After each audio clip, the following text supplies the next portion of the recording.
Welcome back. So, this video is about how growth isn't always peaceful. Sometimes you'll look like a villain, aka me. Anyway, number one, social media sells us a gentle, glowing version of growth, but in reality, it can be messy, painful, and loud. Like on social media, people be all perfect, like perfect makeup, perfect outfit, perfect aesthetic, perfect everything, perfect lifestyle, perfect morning routine. But in real life, people don't be getting up with a full face of makeup unless you put it on before then and then whatever. And people don't be waking up with their hair did or whatever.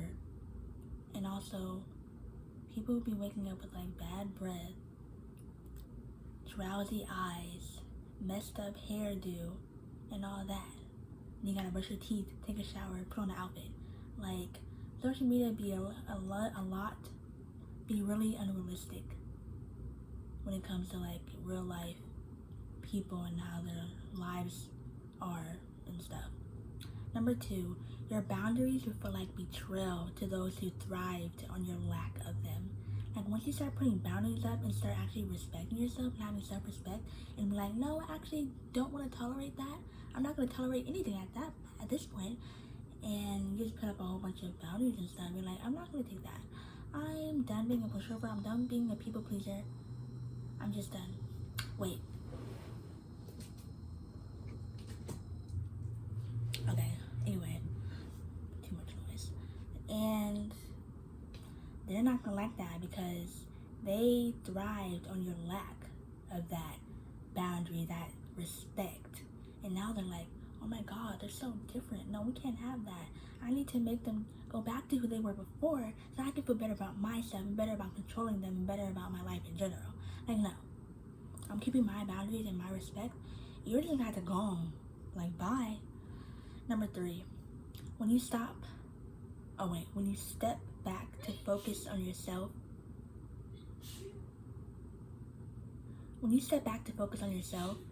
some people will see it as coldness or ego. So like, imagine you've been your whole life or whatever, being like accepting of anything or whatever. And so now, once you're not doing that and you're actually taking the time to grow as a person, better yourself, and actually have self-respect, other people won't like that because they'll be like, oh, you think you're all that? No, I just have self-love now. Yeah, I actually like myself now. Yeah. Oh, you think you're all that? You think you're the best person in the world, all perfect and stuff? No, I just think I'm better than you. There's a difference. Anyway, and also the thing is like getting like the cold shoulder. I am giving you the cold shoulder actually because I don't like you. Like you are, what's the word? You're negatively impacting my livelihood. Like what? We're not gonna have that. Like how could you do that? Number four, friction isn't always failure.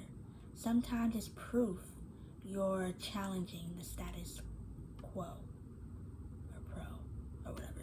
Anyway, just because you have like a little setback or a little pause or whatever or obstacle or whatever doesn't mean it's failure. It just means you're challenging the status quo, pro, whatever, and you're actually doing something right. Like if everyone is in one place and you're doing one thing, it's giving you're the one that's makes the most sense or whatever, like the black sheep of the family type stuff or whatever. So it's not failure. You're just getting more growth and improvement more and more every day as time goes by.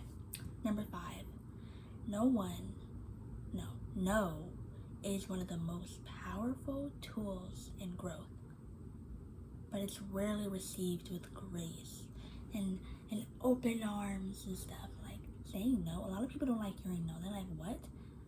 I can't get what I want? You're not gonna you're not gonna do what I want you to do? You're not gonna act how I want you to act? No, and so a lot of people really don't like hearing that, and that's just how they are. I mean, to be honest, I can accept hearing no. Like, that's an answer. Like, what? Why would I not accept no? Like, someone doesn't want to do anything, they shouldn't have to do it. we need to not unnormalize, denormalize, whatever the word is, doing stuff you don't want to do and forcing people to do stuff. That's terrible. That's gruesome. Gruesome? Yeah, I'm using the word gruesome. Yeah. Number 6, the chaos of change is temporary. The alignment and freedom afterwards are worth the tension. Like, changing your life, like, for the better, like, leveling up and trying to grow yourself and be a better person and have goals in the future and you want a better life, that's gonna have a lot of, like, chaos, friction, ups and downs, a whole bunch of backlash from other people because they don't want to support you because they're jealous and projecting and they don't like you and they hate themselves and they wish they could have done that and all that stuff. But afterwards, it's freedom, it's happiness, it's success, it's wealth, it's abundance. So, continue. Long continue. Yeah, you're doing good. You're doing great. You're doing awesome. Yeah. Number 7, some people won't cheer you on. Yep. Not because you've done them wrong, but because your growth reminds them they're standing still. Wow, that's deep. Like, people won't cheer you on just because your growth reminds them that they're still stagnant, they're still not doing anything, they're still in the same place, they haven't grown as a person, and their life hasn't gotten any better, and they're still miserable or whatever. And that's why they don't support you and they put you down and stuff. It's really sad and annoying. Like, what? Number 8, sometimes the place that raised you can't sustain the person you're becoming. Wow. Like, sometimes your family or whatever, they just can't fathom the person you're becoming and they just want you to go back to the other person. But no, I'm growing, I'm improving, I'm evolving, and I'm getting better. Why would I go backwards when I'm going forwards and improving my quality of life? Like, no, I'm not doing that. Number 9, you might lose people, comfort, or identity, or all of them, before you see the benefits of your evolution. Like, sometimes before you see the benefits of, like, what you're doing, you're gonna lose a lot of people that are not gonna want to be around you anymore because you have higher standards than them, apparently, and maybe they don't like your attitude anymore because maybe you're not a people pleaser anymore. Maybe you actually stand up for yourself and don't do stuff that you don't want to do anymore, or hang out with people and just cut off people, and some of them will leave you, some you don't leave them, and they just, yeah, and you might be uncomfortable during your journey too. So that's that.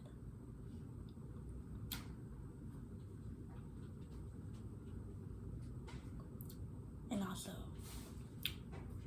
your identity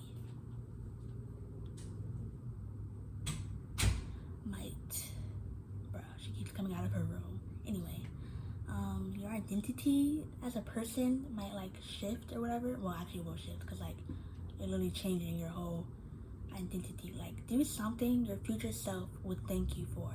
Like, I love that quote. Like, that's amazing. I love that quote. That's like it's in my top 10 favorite quotes of, like, forever.